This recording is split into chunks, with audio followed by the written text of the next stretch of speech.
자, 여기 용어 정리부터 같이 살펴볼까요? 제일 처음 등장하는 게 바로 단항식입니다. 단항식은요, 숫자 또는 문자들의 곱셈으로만 이루어진 식을 얘기해요. 자, 중요한 거는 곱셈으로 이루어졌다 이거고요. 그 다음 여기 숫자 또는 문자다라는 겁니다. 이 또는의 의미는 숫자만 있어도 되고 문자들만 있어도 되고 혹은 숫자와 문자들이 곱셈으로만 이루어져 있어도 된다라는 뜻이 되는 거죠. 그래서 여기 보시면 x 문자만 있죠? 단항식입니다. 마이너스 2y 숫자 마이너스 2와 문자 y가 곱셈으로 연결되어 있죠? 단항식입니다. 3x 제곱. 자, 문자가 2개 곱해져 있죠? x라는 문자가 2개가 곱해져 있어도 상관없습니다. 문자들이다 이 얘기를 했기 때문에 따라서 얘도 단항식이고요. 2xy 마찬가지죠. 숫자와 문자들의 곱입니다. 그 다음 마이너스 5와 x가 2개, y가 3개 곱해져 있는데 문자가 몇 개 곱해져 있어도 상관없습니다. 곱셈으로만 이루어져 있다라면 단항식이 되는 거죠. 그리고 숫자만 떨렁 있는 4 역시 단항식이 됩니다. 됐죠? 그 다음 다항식은 단항식 또는 단항식들의 합으로 이루어진 식입니다. 그래서 여러분들 한 가지 기억해야 될 내용이 뭐냐면 이 단항식 자체가 다항식도 될 수 있다라는 거예요. 그래서 단항식도 다항식에 포함된다. 혹은 이 단항식들의 합으로 이루어진 식이 바로 다항식이다. 이렇게 보시면 됩니다.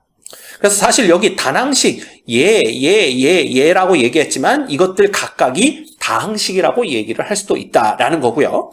게다가 얘네들이 덧셈으로 이루어져 있는 그죠? 합들로만 이루어진 4x 세제곱 빼기 3x 제곱 플러스 2x 빼기 1은 다항식이다. 이렇게 생각하시면 됩니다. 자, 그랬더니 어떤 학생이 선생님 왜 합으로만 이루어져 있다면서요? 근데 여기 뺄셈이 있는데요?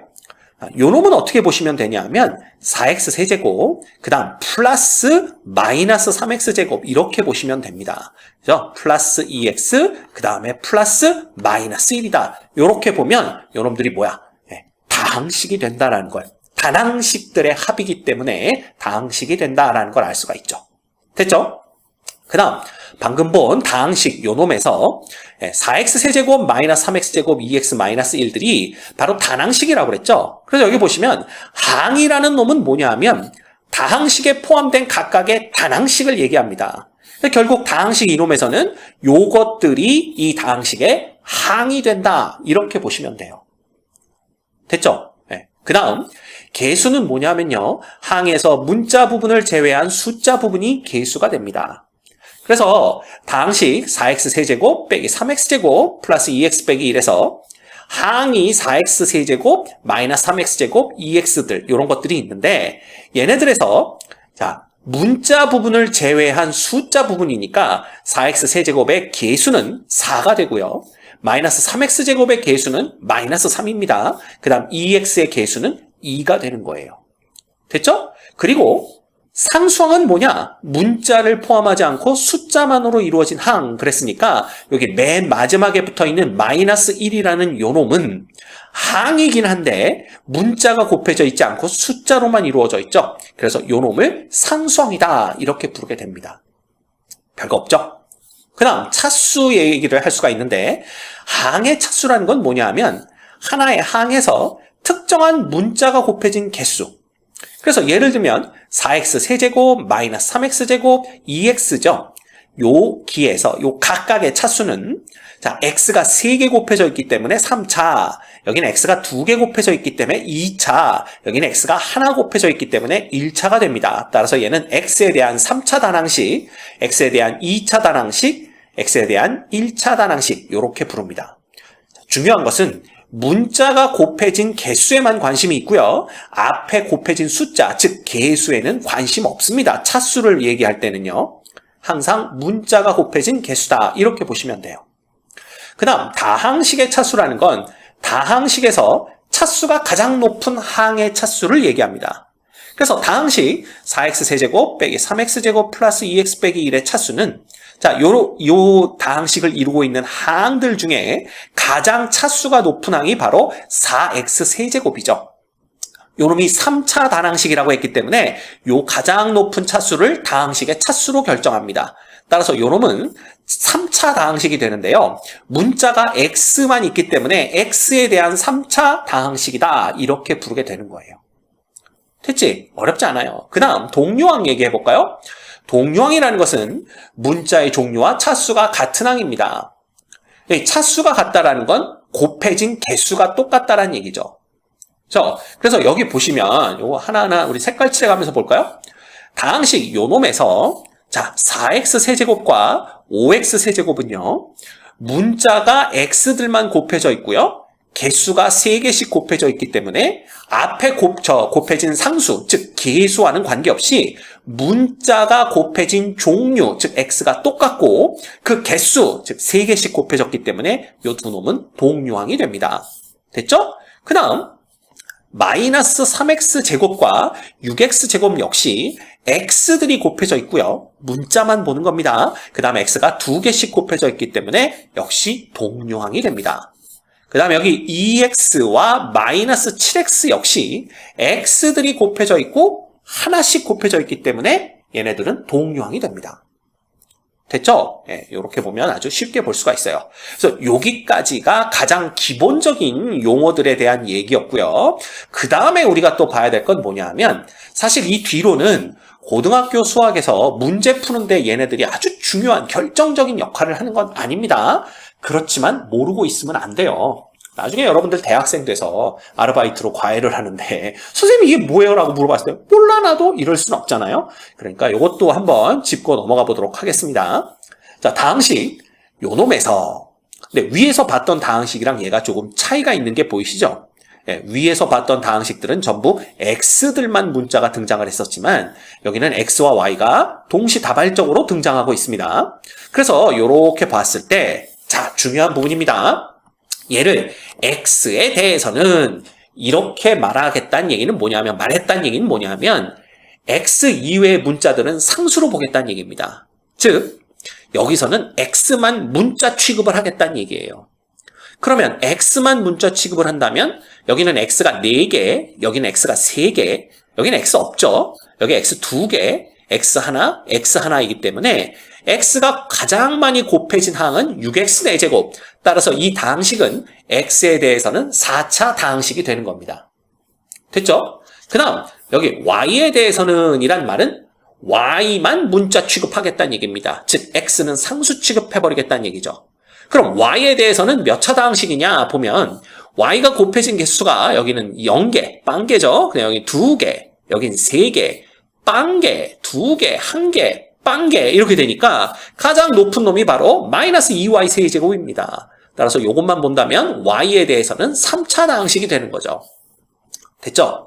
그 다음에 x, y에 대해서는 이라는 말은 x, y 둘 다 문자 취급을 하겠다는 얘기입니다. 따라서 x, y에 대해서는 이라는 말이 나오면 x와 y가 곱해진 개수의 합을 보면 됩니다. 여기는 x가 4개고요.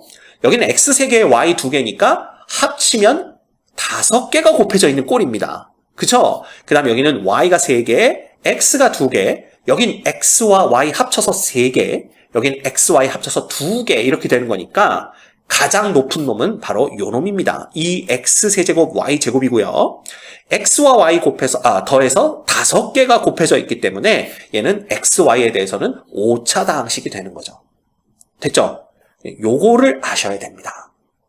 오케이? 그 다음 다항식 똑같은 놈이죠. 요 놈에서 얘를 x에 대한 다항식으로 보면 예를 들어 그러면 2x 세제곱 y제곱의 항의 개수는 얼마냐 라고 물을 텐데 개수라는 것은 문자 부분을 제외한 숫자 부분이라고 얘기를 했어요. 자, 그런데 중요한 것은 얘를 지금 x에 대한 다항식으로 볼 거기 때문에 그럼 무슨 얘기야? x 이외에 다른 것들은 전부 상수 취급을 하겠다는 얘기입니다. 그쵸? 그래서 여기서 숫자만 보면 선생님 2 아닌가요? 말을 할 수가 있지만 사실 x만 문자로 보기 때문에 얘는 2y 제곱 곱하기 얼마? x 세제곱 이렇게 보셔야 돼요. 그래서 얘의 개수가 얼마냐라고 물어보면 2y 제곱이라고 얘기를 해야 됩니다. 네. 분위기 파악되셨습니까? x만 문자니까 y도 그냥 숫자 취급해버리는 거야. 오케이? 그러면 얘를 y에 대한 다항식으로 보면 이 x세제곱 y제곱의 개수는 y만 문자 취급을 하는 거니까 y를 제외한 나머지 부분, 즉 여기서는 누가? 이 x세제곱이 바로 개수가 되는 겁니다. 오케이? 그 다음 얘를 x, y에 관한 다항식으로 보면 얘의 개수는 당연히 x와 y를 전부 문자 취급할 때니까 얘네들을 제외한 나머지 부분 2가 바로 개수가 되는 거죠. 됐죠? 네, 감 잡으셨습니까? 오케이. 자, 그 다음 다항식 요 놈을 x에 대한 다항식으로 보면 상수항은 뭐가 되느냐? 당연히 x를 포함하지 않는 항들이 상수항이 되는 거니까 x를 포함하지 않는 거 어디 있어요? 여기 보면 2y 세제곱 있고요. 그 다음 다 x가 있고 마이너스 1이기 때문에 얘를 x에 대한 다항식으로 보면 상수항은 2y, 마이너스 2y 세제곱 마이너스 1 이렇게 되는 겁니다. 오케이? 그 다음 y에 대한 다항식으로 본다면 y만 문자 취급을 하는 거잖아요. 그러면 y가 들어있지 않은 어딨어? 6x 4제곱 y 없죠? 5x제곱 y 없습니다. 그 다음에 마이너스 1 요 놈이 뭐가 되는 거야? 바로 상수항이 되는 겁니다. 그 다음 xy에 대한 다항식으로 본다면 x와 y가 아무것도 곱해져 있지 않은 마이너스 1만이 상수항이 되는 거죠. 됐죠? 이겁니다. 그 다음 다항식 여기에서 보시면 2x제곱 여기 보이십니까? 2x제곱 y와 그 다음 마이너스 3x제곱 y는 문자들만 본다면요. x의 제곱 y, x의 제곱 y 즉 x와 y가 곱해져 있는데 x 두 개, y 하나가 곱해져 있기 때문에 요 놈이 두 놈이 무슨 항? 동류항이 됩니다. 됐죠? 그 다음에 또 있어요. 동류항이 되는 게 마이너스 xy와 4xy 요놈 보시면 문자들이 x와 y라는 두 종류가 곱해져 있는데 x도 하나, y도 하나씩이 곱해져 있기 때문에 역시 이 두 놈은 동류항이 됩니다. 그렇죠? 그랬더니 선생님, 근데 여긴 그냥 다항식 그랬는데 왜 x와 y를 둘 다 문자로 보나요? 자, 별다른 얘기가 없으면 등장하는 문자들을 전부 다 문자 취급하셔야 됩니다. 근데 여기에서처럼 x에 대한 다항식이라고 나오면 x 이외의 것들은 전부 상수 취급, 즉 x만 문자 취급하시면 되고요. y에 대한 다항식 이렇게 나오면 y만 문자 취급해 주시면 됩니다. 그러니까 별다른 얘기 없이 다항식 그러면 등장하는 모든 알파벳, x, y 놈들을 전부 다 문자 취급해 주시면 됩니다. 됐죠? 어렵지 않아요. 오케이? 자, 그래서 이 용어가 학생들 가르치다 보면은 애들이 용어를 몰라. 그래서 다항식 상수항, 차수, 동류항 얘기를 해도 그게 뭐냐고 물어보는 애들이 의외로 많습니다. 요거 한번 깔끔하게 정리하고 넘어갈 필요가 있어요. 됐죠?